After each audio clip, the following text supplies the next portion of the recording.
I grew up in an old house, built in 1900, located in a quiet neighborhood. It was the kind of house that, even on sunny days, the atmosphere around it still felt heady, as if the house held on to memories it didn't want to let go of. When I was a child, I didn't pay much attention. It was just the place I lived.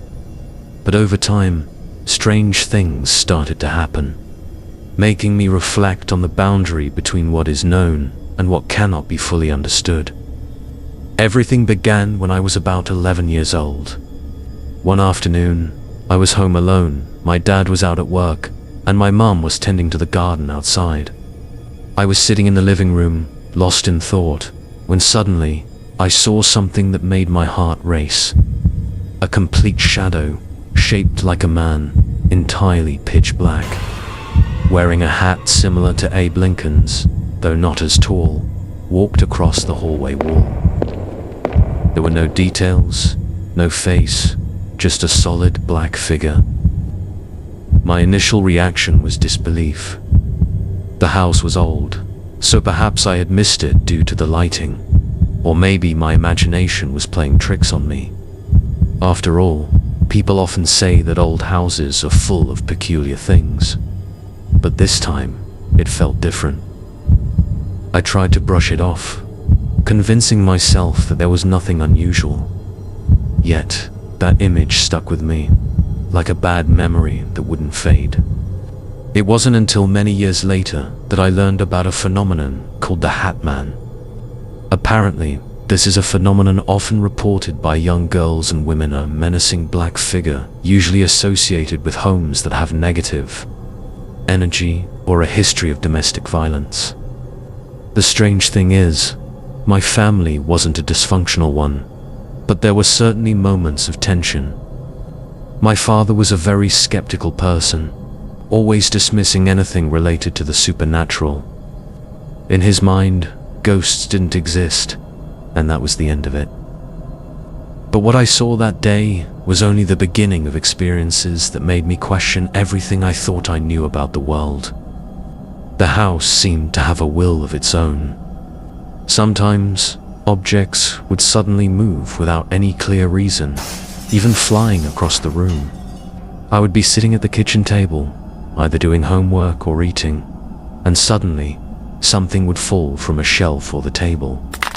At first, my parents dismissed it as vibrations from passing cars, or simply the house settling due to its old age.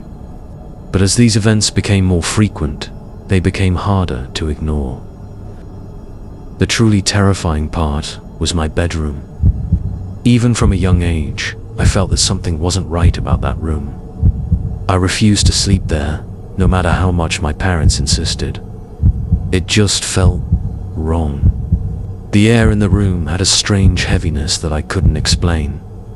My dad, of course, often teased me about this fear, laughing and saying that ghosts aren't real. One night, to prove that I was wrong, he decided he would sleep in my room by himself. I remember the next morning clearly. I woke up thinking my dad would boast about how he had conquered my imaginary fear. But instead, I found him sleeping on the couch in the living room.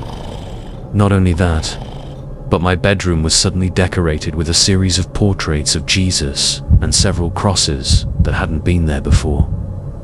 It seemed that overnight, my dad had tried to ward off something he refused to talk about. I asked my dad what had happened, but he was tight-lipped. All he said was that he found the couch more comfortable. But I knew better.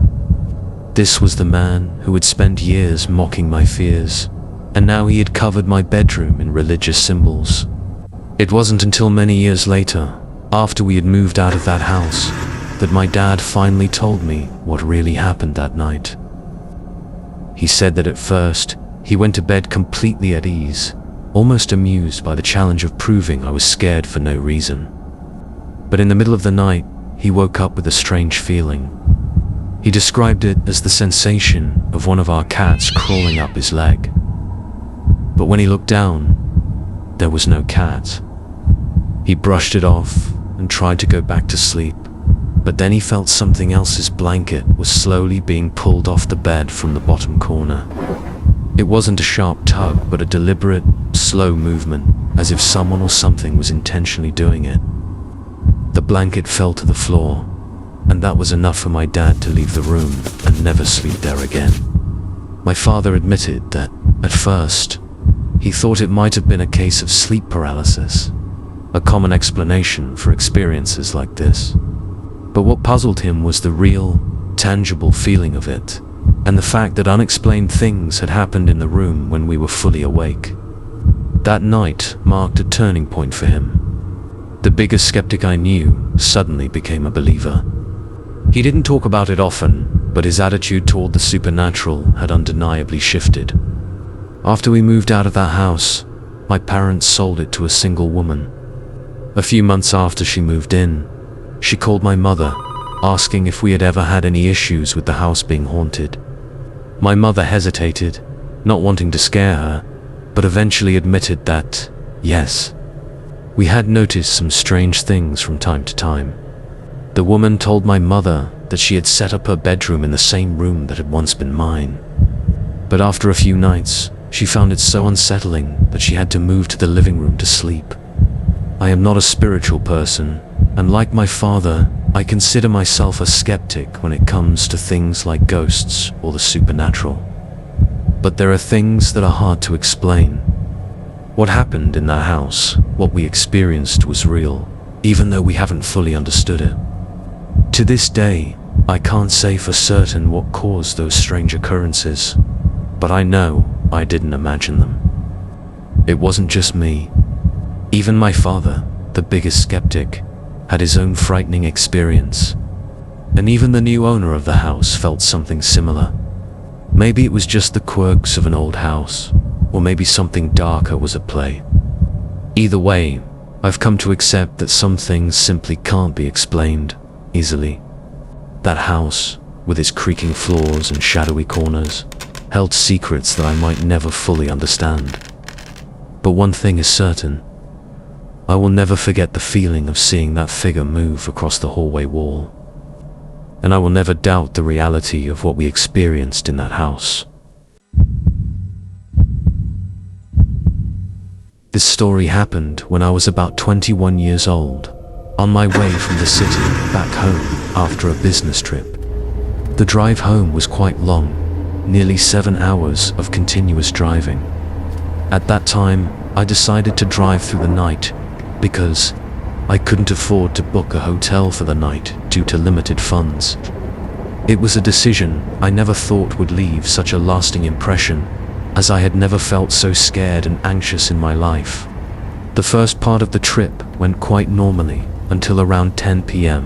when I was driving on a quiet highway between two small towns. I noticed that there had been a car behind me for a while, but at first I didn't pay much attention to it. I told myself that the driver was probably just heading in the same direction as me, since this road had very few travelers late at night. However, after about an hour, I began to feel that something was off. The car kept following me, maintaining a distance that wasn't too close but not too far either. This made me uncomfortable. I reassured myself that the driver was probably just coincidentally going the same route. But when I stopped at a small gas station to buy coffee and recharge for the rest of the trip, the car also stopped across the street, just sitting there without anyone getting out. At this point, I started to feel confused and anxious. Why had they stopped without any apparent reason? I quickly went into the gas station, bought what I needed, and left. When I got back in my car and continued driving, the car followed me again. The sense of unease began to grow, but I tried to stay calm. I told myself it might just be a coincidence, that they would turn off somewhere or stop soon. But that didn't happen. The car continued to follow me for nearly another hour. It was close to midnight when I pulled into a rest stop to use the bathroom. What truly terrified me was that the car also stopped, but they remained parked at the entrance to the rest stop, and no one got out. There was no movement at all from their side. At this point, I started to panic. I didn't know what their intentions were, but I was certain they had been following me for quite some time. I tried to calm myself and think of a solution. I decided to test whether they were really following me. After leaving the rest stop, I purposely turned into another stop, not far away, but didn't stay there long. And just as I feared, the car followed me again. This time, they stopped on the opposite side of the road, still not getting out of the car. The situation was becoming terrifying. At this point, I still had about 2 hours of driving left to get home, but the feeling of unease kept growing. I decided to call my parents and tell them the whole story. Both of them were worried and advised me to be cautious. My dad, who was usually very calm, told me to drive to a central area of the city and make 4 turns to see if the car would continue to follow me. I followed my parents' advice and turned into a more populated area. However, every time I made a turn, the car continued to follow closely behind. There was no longer any doubt they were definitely following me. My dad told me to drive straight to the nearest police station. As I approached the station, the car still didn't stop, and only when I signaled to enter the station's parking lot did they suddenly speed off, driving way over the speed limit. I breathed a sigh of relief, knowing I was safe, but the fear and anxiety still lingered. I went into the police station and reported the incident. The officers quickly sent a patrol car in the direction the vehicle had fled, but I never heard any further news about the driver or why they were following me. The only thing I knew for sure was that from that night on, I became extremely cautious whenever a car followed me at night. Even though I'm not someone who usually believes in supernatural stories or eerie tales, that experience really made me think. It wasn't the usual type of fear, not the fear of ghosts or anything paranormal, but rather the fear of what people are capable of when you don't know their intentions. The scariest part was not knowing what they wanted. Questions kept swirling in my mind. What were they planning to do? Why did they follow me all night? And where did they go after speeding away from the police station? I may never get the answers to those questions, but that experience changed the way I approach nighttime drives. Every time I drive late, especially on empty roads, I'm always cautious of any car behind me. Just seeing a car turn in the same direction as me makes me anxious. Even though I don't know exactly what the driver's intentions were that night, the best thing I can do is to always stay vigilant and never ignore that gut feeling when something doesn't seem right. It was Halloween night in 2018, my senior year of college in California. I was renting a small apartment in a quiet suburban neighborhood, and that night turned out to be an experience I would never forget. I'm a huge fan of Halloween, and every year I dedicate time to decorating my house for the occasion. But that year, Halloween fell on a weekday, and it happened to be pouring rain. My carefully thought-out decoration plans were completely ruined. Frustrated, I decided to skip the decorations altogether, opting instead to sit in my living room with bowls of candy ready for the few brave trick-or-treaters who might venture out in the storm. To pass the time, I put on the movie Insidious, hoping the spooky atmosphere would lift my mood. After about an hour and a half, my phone buzzed. It was a message from my friend Michael in our group chat, asking if anyone was free to come over and hang out for a little impromptu Halloween party. My heart lifted at the idea of some company. It had been a long time since we'd all gotten together, and the prospect of having friends over on such a gloomy night was more than welcome. The others quickly agreed. Sarah, Mary, Chris, and Harry all responded with enthusiasm, and in just 15 minutes, they showed up at my place. They brought along snacks and drinks, and within moments, The house that had felt so dreary just moments before was now filled with laughter, light, and warmth. We spent the next hour or so eating, chatting, and catching up. It was exactly the kind of Halloween evening I'd hoped for.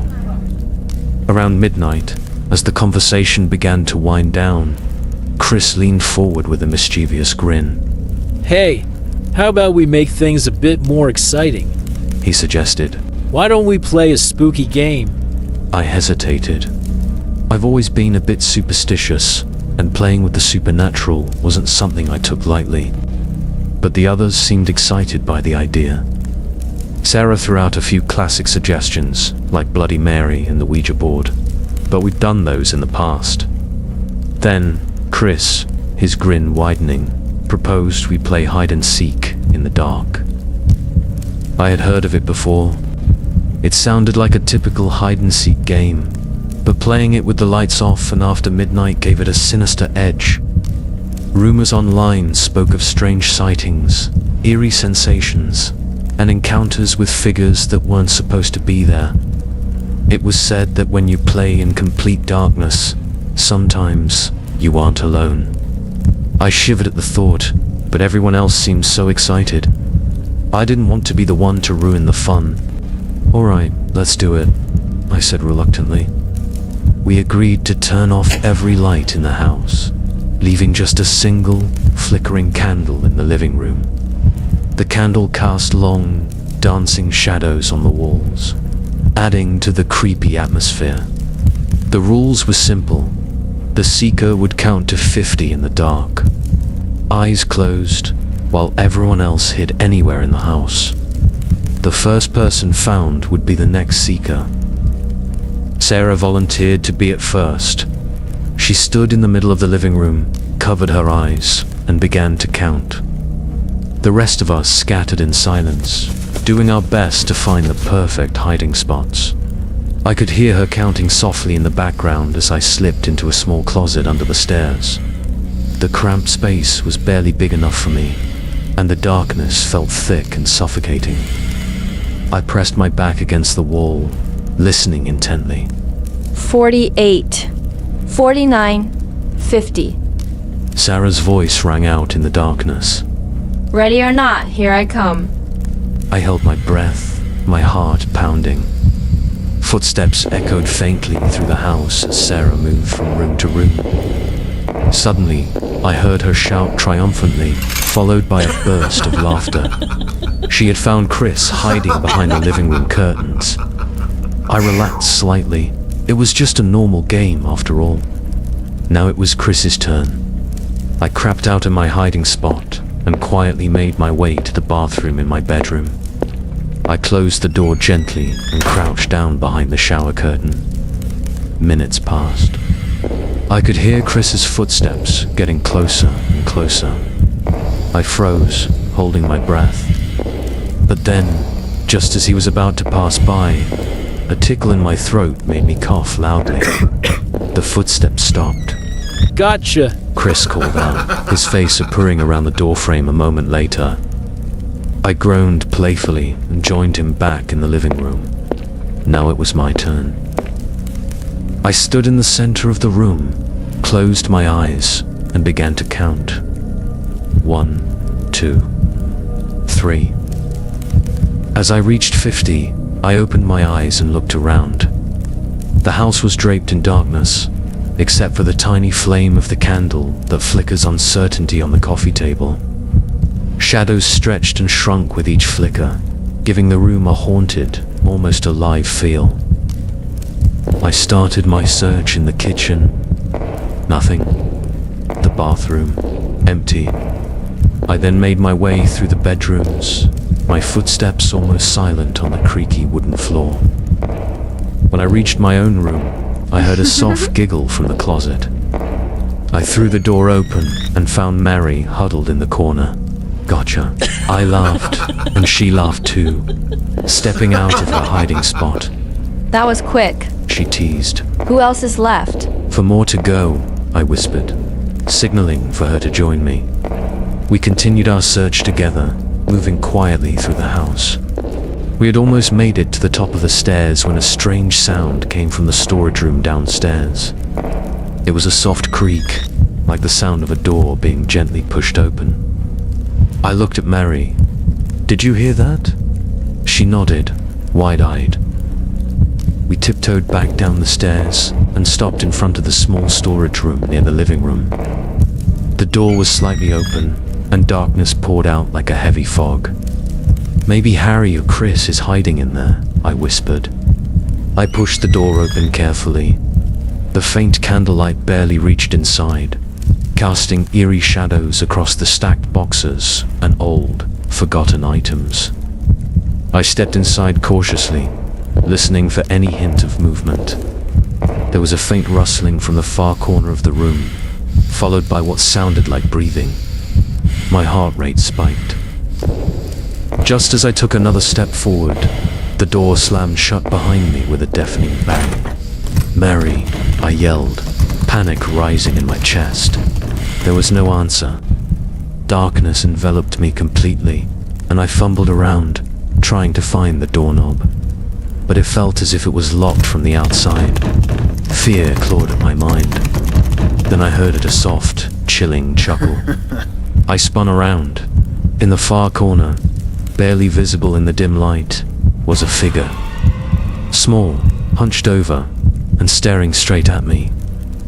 "Harry, Chris," I whispered, my voice trembling. The figure didn't move. Slowly, it began to stand up. It was impossibly tall, thin, and had a grotesque grin stretching from ear to ear. Its eyes glowed faintly in the darkness, fixated on me. I stood frozen, my body refusing to obey as the figure took a step closer. Who are you?" I stammered. It didn't respond. Instead, it laughed softly and took another step forward. Panic surged through me. I threw myself at the door, pounding on it desperately. Just as I felt the figure's presence looming over me, the door suddenly flew open. I stumbled out into the living room, gasping for breath. Mary and Harry stared at me, their faces pale. There was someone in the storage room," I shouted. They exchanged confused glances. No, there's no one there, look. I turned around, trembling, and looked inside. The room was empty. We checked the entire house, but there was no sign of the figure I had seen. My friends tried to comfort me, saying it must have been my imagination. Maybe it was just a shadow, a trick of the light. But I knew what I saw. We decided to end the game and sat in the living room, still shaken. Just as we were starting to calm down, my phone buzzed. I pulled it out and saw a message from an unknown number. "The game's over already. Thanks for playing with me. Let's play again soon." I stared in horror, my hands trembling. The others looked up at me, their faces white with fear. A moment later, their phones buzzed too. Each of them had received the same message. I tried to reply, but the messages wouldn't send. We never figured out who sent those messages, and we never played hide and seek in the dark again. Halloween can be a fun night for games, but some games shouldn't be played, especially when you don't know who's really playing with you. Even now, whenever I recall that night, my mind seems to whirl in an endless spiral of terror. Every detail, even the smallest one from that night, appears vividly before my eyes. I used to be a journalist, specializing in mysterious stories and supernatural phenomena. Over the years, I've ventured to many abandoned places, listening to tales of haunted houses, cursed roads, and eerie spirits. But nothing could have prepared me for what I faced one stormy night, when I decided to investigate a famous abandoned train known as the Midnight Ghost Train. This freight train once belonged to a major railway company, but after a horrific accident that claimed the lives of more than 20 workers, both the railway line and the train were permanently shut down. The story goes that the train became haunted by the souls of those who passed away tragically when it derailed on a stormy night, plummeting into a ravine and bursting into flames. Since then, it has been seen wandering on rainy nights. No passengers, no driver. Just eerie sounds echoing throughout its decaying carriages. According to locals, if anyone happens to see the midnight ghost train, it's a sign that death is imminent, a foreboding that cannot be avoided. I had explored many strange stories like this before, and my curiosity got the better of me. So I decided to investigate the rumor and head to the place where it was last seen. A deserted section of railway deep in the forest, far away from any roads or villages. That night, I brought all the necessary equipment: a camera, a camcorder, a voice recorder, and the brightest flashlight I could find. I believed that if I could capture any footage of the train, it would be a groundbreaking discovery that might unravel the truth behind the legends. I arrived at the location around 11 p.m., just as a torrential downpour began. The rain poured relentlessly, turning the dirt road leading to the railway into a muddy and slippery mess. Thunder rumbled in the pitch-black sky, and lightning flashed, illuminating the overgrown path through the dense forest. The atmosphere around me was cold and heavy, filled with an inexplicable sense of dread. I followed the narrow trail, carefully navigating through the dark woods according to the map I had marked earlier. I kept walking and walking, and finally, near midnight, I spotted the old railway hidden beneath thick, shadowy branches, covered in dry leaves and tangled vines. The rusty, cracked rails looked as if they had been abandoned for ages. The sight sent chills down my spine, but I told myself that I had come too far to turn back now. Just as I was hesitating, a faint light appeared in the distance, flickering through the thick fog. I squinted, trying to see more clearly. The pale blue light gradually revealed the shape of a long train, the dark carriages emerging ominously in the darkness. It was the midnight ghost train. My heart pounded furiously. I quickly took out my camera, my hands trembling as I raised the lens. But just as I started filming, the train began to move, its wheels screeching against the rusty rails, reverberating through the stillness of the night. Without thinking, I ran towards the train, clutching my camera tightly, determined to capture every detail. A low, ominous whistle echoed through the deep woods, sending shivers down my spine. The train continued to move slowly along the track, then stopped just a few feet away from me. The heavy iron doors of the carriages creaked open slightly, as if inviting me inside. I hesitated for a moment, but curiosity overcame my fear. I stepped into the first carriage. The stench of mold and something metallic hit my nose, almost making me gag. The faint beam of my flashlight shone on rows of empty, decaying seats covered in rust. Inside the carriage, time seemed to have stood still. The old seats were torn and rusty, the metal corroded and covered in dust. I carefully walked between the rows, sweeping my flashlight over every dark corner. But as soon as I reached the middle of the carriage, a strange sound echoed, a light but steady sound of footsteps coming from the end of the carriage. I froze, my heart pounding violently in my chest. The footsteps stopped immediately. I spun around, shining my flashlight behind me. Nothing but thick darkness. "Is anyone there?" I called out, my voice echoing in the eerie stillness. There was no answer, but a cold breath brushed against the back of my neck. I turned around, and to my horror, I saw a faint figure appear on the opposite seat. It was a man, dressed in an old conductor's uniform, his face pale and his eyes hollow. He sat motionless, staring blankly at me. I stepped back, trembling, as more figures began to materialize, scattered across the seats. They all stared at me with empty, sorrowful eyes. Some of the ghosts bore horrific injuries, heads crushed, limbs broken, and blackened blood seeping from their wounds. Leave. A voice rasped, hoarse and angry. Panicked, I turned and tried to open the door, but it slammed shut. The train shuddered violently, as if mocking my desperate attempt to escape. Get out, the voice boomed, echoing throughout the carriage. The ghosts stood up, their footsteps pounding in unison. I rushed to the end of the carriage, slamming my fists against the door, hoping to break free. The door wouldn't budge. The spirits moved closer, their skeletal hands reaching out for me. Their faces twisted in a grotesque, haunting expression.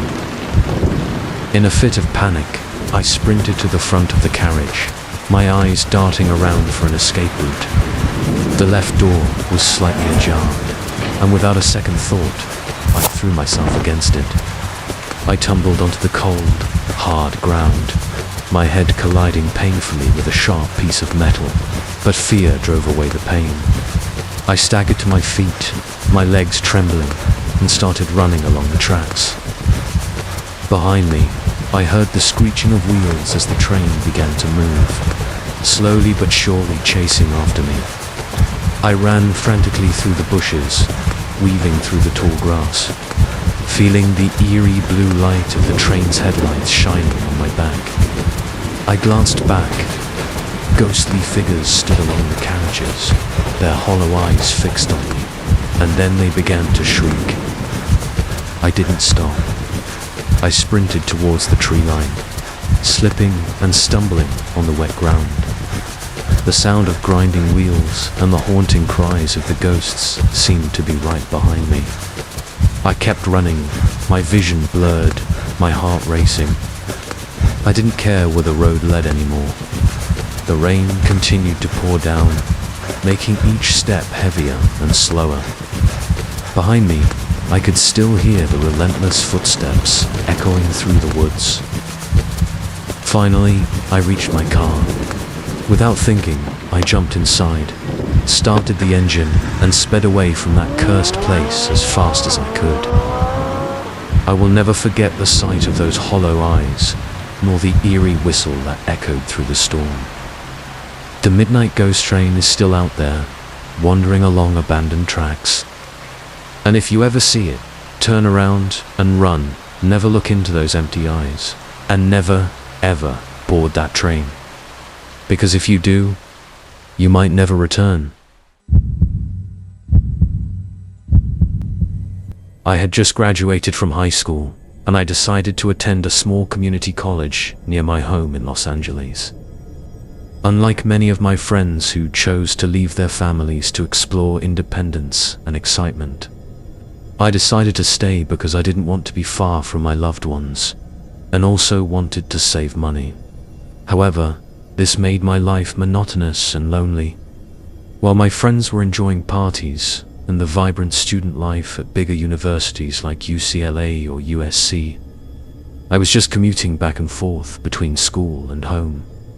Making new friends was extremely difficult. Since there were no dormitories or major social events, students mostly came to class and left immediately. There were almost no opportunities for socializing and making new friends. I tried joining a few clubs and extracurricular events, but nothing went anywhere. The feeling of loneliness kept haunting me. So, I turned to platforms like Facebook to try to find new relationships. One evening, while scrolling through Facebook at home, I received a friend request from a guy named Ryan. His profile picture showed a handsome man with wavy brown hair and bright eyes. He smiled confidently, standing next to a mountain bike with a charming and attractive demeanor. Feeling curious, I decided to click on his profile to check it out. Ryan's profile had a few photos of him going for a walk, hiking, and even a picture with a dog. However, I couldn't find much information about his family or friends. This made me a little hesitant, but I wasn't too suspicious, because I thought maybe he just didn't like sharing too much on social media. Not long after accepting his friend request, Ryan started texting me through Facebook Messenger. His first message was simple but friendly. "Hey Mia, I saw you in our school student group. Can I get to know you?" I was a bit surprised since he seemed like a complete stranger. However, he seemed polite, so I responded courteously. That's how we started talking. Ryan said he had just moved to Los Angeles a few months ago and was currently working in graphic design. We chatted about our shared interests, from hiking, exploring quiet cafes around the city, to the best climbing spots in Los Angeles. He always seemed very interested and enthusiastic when asking about my life, studies, and even personal relationships. This made me feel comfortable and a bit excited every time I talked to him. After a few weeks of texting back and forth on Messenger, Ryan suggested meeting up. At first, I was a little nervous since we had only talked online. But then he suggested, "We can meet in a public place. How about going for a walk in Griffith Park? It's my favorite spot whenever I want to relax." Hearing that, I felt more secure since it was a crowded and familiar place. I decided to agree to meet him at the park at 6 p.m. the next day. The next day, I prepared carefully, even put on some light makeup and wore my favorite coat. When I arrived at Griffith Park, I tried looking around for someone who looked like Ryan in his profile pictures. But after walking around for a while and not seeing him, I decided to text and ask where he was. My message was read, but there was no immediate response. A few minutes later, I received a message from a completely unfamiliar Facebook account named Jake. The message read, "Are you Mia? Don't meet up with Ryan. You'll regret it." I froze. Why would a stranger know me and know that I was about to meet Ryan? I quickly texted Ryan directly and asked bluntly, "What's going on? Why is someone else messaging me threateningly?" My message was read, but there was no reply. Shortly after, I received a series of messages from other accounts with strange usernames like Tommy and Chris Williams. They all said I would be in trouble if I didn't listen, and some even threatened, "You'll pay for contacting Ryan." Feeling scared, I left the park immediately. On my way home, I quickly deleted all the messages I had sent to Ryan, especially the ones that contained information about my address. I tried to stay calm and checked every window and door in my small apartment, making sure everything was locked tight. After that, I decided to cut off all contact with Ryan and block every account I had interacted with. But the worst wasn't over. When I finally made it home and tried to relax, I received one last message from Ryan. "I see you. Don't try to run." At that moment, I felt like my blood froze. Someone was watching me from a distance and even knew where I lived. I was trembling as I stepped out onto my balcony and looked around, but I couldn't see anyone suspicious. Despite that, I still felt like a pair of eyes were on me from somewhere very close. In panic, I decided to leave my house immediately and ran straight to my neighbor's house for help. I told them everything and asked them to call the police. When the police from the LAPD station arrived, they checked every corner of the house but didn't find anyone. All the windows and doors were locked, with no signs of forced entry. However, what made me shiver was when the police told me they found an old phone and a roll of rope thrown in the trash bin near my house. Someone had been watching me from very close, and this made me feel completely unsafe.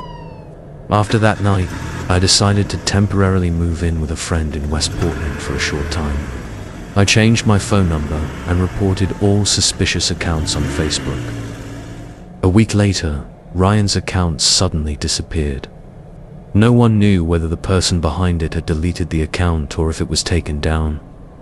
I tried contacting the police again, but they found no further evidence. Looking back, I still don't know if that person really broke into my house or was just trying to scare me. But it was clear that someone had been watching and had bad intentions toward me. This story is a reminder to myself and anyone else that not everyone you meet online can be trusted. If I hadn't been cautious and decided to flee that night, I might not have the chance to tell this story today.